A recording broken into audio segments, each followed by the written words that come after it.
So, social well-being is how computers affect the well-being of individuals on a social level. So, some examples that you could talk about if you ever got asked to talk about social well-being is things like targeted advertising.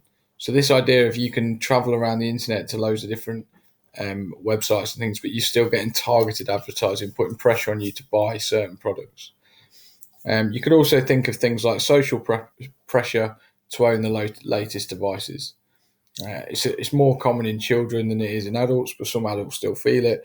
But there's almost a pressure to always stay up with the latest trends and things. And these trends cost money, and they're not good for your well-being to feel like you must keep up with these. Um, this is probably the biggest one for me, I think, when you get older. So it's this always being connected. So the internet becomes an integral part of your life. I can't remember the last time I was away from the internet.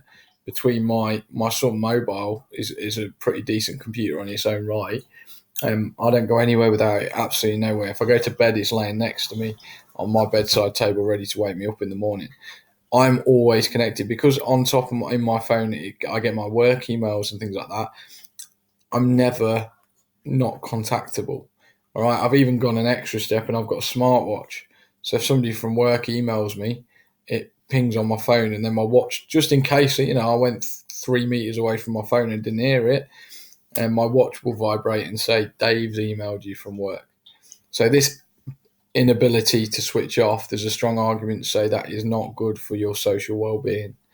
And then the last one is quite a common point of discussion to do with your social interaction.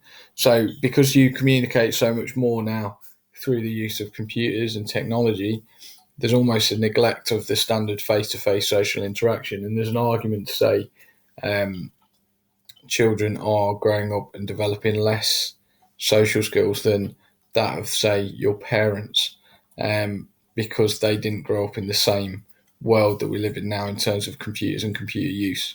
So we need to make sure that we're not neglecting that face-to-face social interaction, because again, there's a good argument to say that's not good for the social well-being.